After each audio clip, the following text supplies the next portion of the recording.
Director Martin Scorsese's 1976 film Taxi Driver is one of the great movies ever made, and it is arguably the most disturbing and profound American cinematic work that focuses on existentialist themes. Beyond some of the obvious things that make it great, Scorsese's brilliant direction and Robert De Niro's harrowing performance as Travis Bickle, the titular character, many, perhaps most viewers are left confused by the denouement.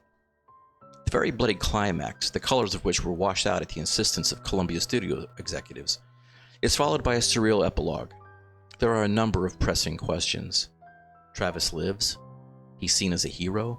Most confoundingly, Sybil Shepherd's Betsy character, who spurns him in disgust and drives Travis toward tragedy, seeks him out and flirts with him, and Travis now turns her away?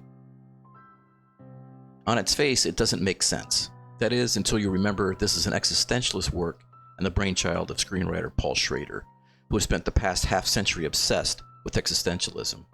His best-known films, Taxi Driver, Hardcore, and First Reformed, are rooted in the search for meaning in a world that seemingly lacks it, with alienated characters forced to find their way and discover purpose in existence, all while struggling to take responsibility for their actions. The denouement makes sense when you realize and accept that it all takes place in Travis's head as he is dying. Consider, the blueprint for the Taxi Driver script is, without question, Jean-Paul Sartre's Herostratus, one of the 5 short stories in his 1939 collection, The Wall. Travis Bickle's analog is Sartre's Paul Hilbert, who, like Travis, narrates his own story. Paul is a sexually frustrated man suffering from an extreme lack of empowerment, who nonetheless sees his fellow humans as disgusting insects who are beneath him. He tells us that, quote, "One night I got the idea of shooting people," end quote. He then learns the story of Herostratus, the infamous arsonist who in 356 BCE burned down the Temple of Artemis at Ephesus, one of the 7 wonders of the world. He is remembered, while the architect is not.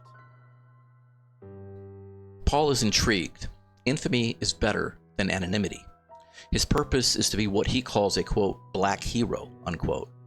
He resolves to kill 6 people, 1 for each bullet in his revolver. He writes a letter to 102 French writers whom Paul views as famous for caring about and inspiring people, something he cannot do. In the end, he shoots 1 man, retreats to a cafe lavatory, and cannot bring himself to put the gun in his mouth and pull the trigger. Paul Hilbert is the clay that Schrader uses to mold Travis Bickle. The first look at Travis is in the opening credit sequence in the form of an extreme close-up. This is Travis's story, and we're going to get it through his eyes. Travis, like Paul, is an extreme loner, also sexually frustrated, and he is waiting for what he calls, quote, a cleansing rain, unquote. Also like Paul, who sees society as vile, but who engages in vile behavior, Travis is a hypocrite who frequents the pornographic theaters of New York City. He is searching for purpose, and he believes that he finds it in the ethereal Betsy, who works in the presidential campaign of the fictional Charles Palantine. As he works up the courage to approach her, Scorsese repeatedly shows us that Travis is detached by always keeping him slightly removed from his co-workers, including a scene in which Travis sees himself, all the turmoil bubbling within him as he feels he is dissolving. Travis's last chance at normalcy occurs when he approaches Betsy with outsized bravado. She is intrigued enough to meet him for pie and coffee, where she tells him that he's a contradiction. Travis is teetering on the edge.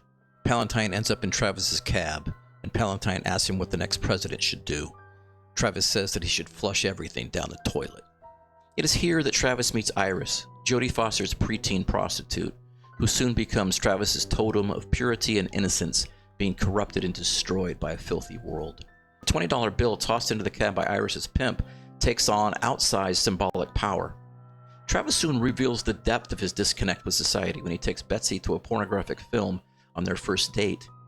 When she spurns him, Travis, like Paul, goes into a dangerous spiral, culminating in his bizarre confrontation with her inside the campaign office.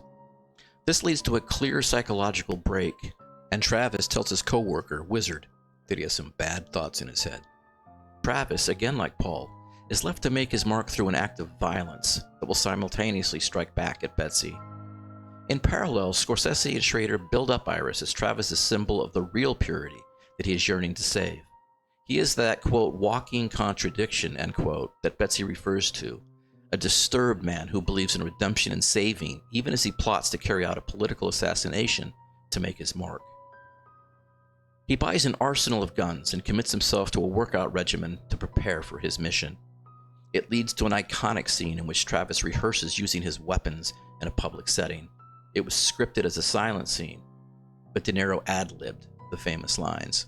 By happenstance, Travis is given a chance to prove to himself that he can actually shoot someone during a convenience store robbery.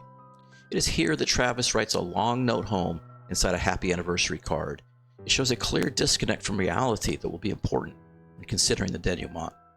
As Travis's psychotic break deepens, his view of Iris as innocent and pure deepens as he considers the pimp, Harvey Keitel's Matthew, the face of all that is wrong with New York City and society. Travis's vow to Iris to save her is reflected in the return of the $20 bill to its source, and then in a note and bundle of cash left for Iris as Travis plans to kill Palantine, knowing that it will also lead to his own death. The reveal of Travis with a mohawk establishes his complete break.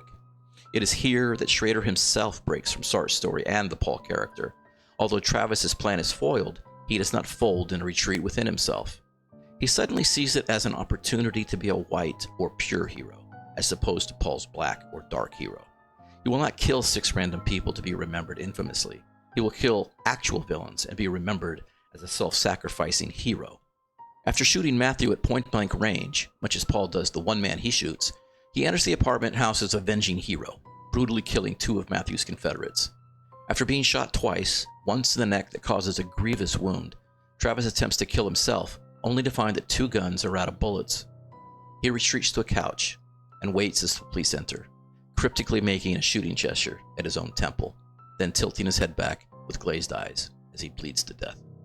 The camera then floats above the scene, much as Travis's consciousness might in his final moments, and then out of the building and into the street. Now the denouement makes sense. The over-the-top newspaper headlines are what Travis imagines will come in the wake of the massacre. He will be seen as a hero who brought the cleansing rain, a man who is capable of caring about people and inspiring them, and not the psychotic taxi driver leaving behind a long list of clues revealing the truth. Iris, instead of being a hopelessly traumatized 12-year-old, finds her way home, where she reintegrates into life away from the corrupted city, embraced by loving parents who thank Travis for his heroism in a fawning letter that bears no resemblance to reality, although it bears a clear resemblance to Travis's hopelessly naive and disconnected note home inside the anniversary card. Travis's final thoughts drift to Betsy, whom he imagines will see him not as a creep, but as a savior. He gets his last chance at revenge by now spurning her, and he drives away, his last look into the mirror symbolizing the end of Travis's reflection.